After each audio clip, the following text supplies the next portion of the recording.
De la pizza, ça vient de ma rencontre avec ces jeunes migrants et les fameux mineurs non accompagnés. Et puis, dans le cadre de mon atelier, quand ils viennent y travailler, il y a toujours un moment où ils viennent manger à la maison. Et j'ai vu que le moment du repas était un moment difficile pour eux, parce qu'on a des traditions culinaires qui sont tellement loin de chez eux que c'est un moment où je trouve que le sentiment d'exil, peut-être que je me trompe, mais je l'ai vécu comme ça, pour eux, il est très prégnant, quoi. C'est tout d'un coup, ça y est, c'est loin de mes origines, c'est tellement pas ça, enfin, ce que j'aime manger. Et puis c'est vraiment un territoire inconnu à aborder qui est pas simple, hein, le côté de la découverte de la nourriture d'un pays qu'on connaît pas.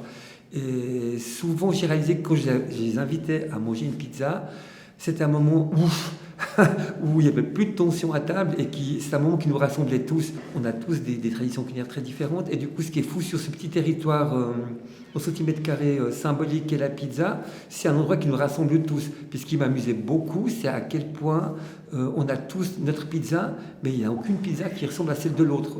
On n'a que le mot pizza en commun, mais peut-être la pâte, mais ce qu'on met sur la pâte, chacun a son propre monde qu'il a intégré à la tradition culinaire du pays qu'il a accueilli, quoi. Voilà.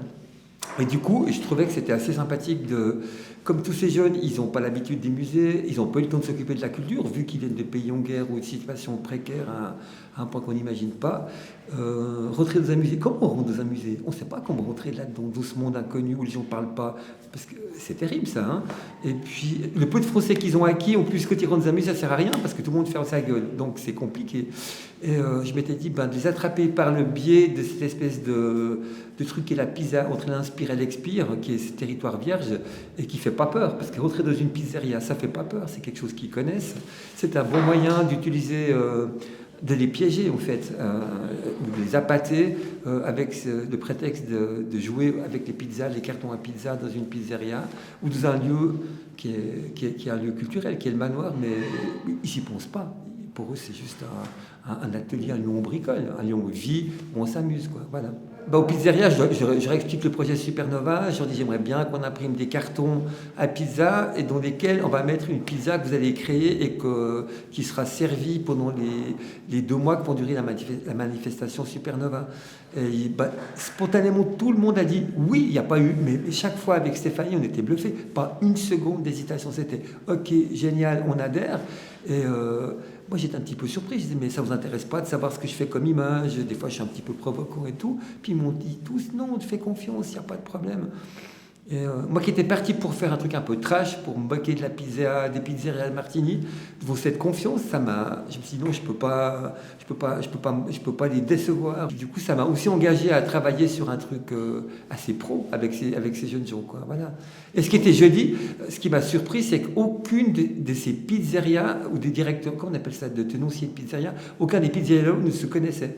Donc ils travaillent depuis certains 20 ans à Martigny, personne ne connaît son voisin.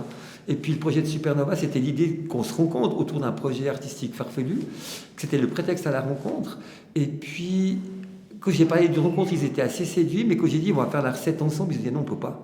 Et tout le monde s'est défilé. On dit ah non, on ne peut pas, c'est toi qui l'as fait, parce qu'on ne veut pas être en conflit avec notre voisin ou concurrents. Et puis j'ai dit non, le projet, le jeu, c'est vous allez vous parler et vous faites cette recette ensemble. Et puis ils ont accepté de se rencontrer et c'était un moment très très joyeux, sympa. Et il y en a même 2 qui ont découvert qu'ils venaient les 2 de Coimbra alors qu'ils ne se connaissaient pas et qu'ils habitent à 100 mètres l'un de l'autre, hein. Et puis ça s'est très très bien passé. Ils ont fait une recette, on a passé une matinée agréable, détendue, où eux étaient très contents de se découvrir, hein, et de se rencontrer. On a décidé que ça allait être, eux ont décidé que ça allait être une pizza qui était faite qu'avec des produits locaux et dans un périmètre de 20 km autour de Martigny. Alors je crois qu'il y a de la viande séchée, du Valais. On a parlé d'asperges, mais je ne suis pas sûr que c'était retenu. Et puis on travaille avec un maraîcher qui est tout près d'ici, là, qui fournit les gens avec des produits de qualité. Voilà, c'était ça le jeu. Et qui n'est pas plus que trois ingrédients. Voilà, c'était une pizza minimaliste, quoi.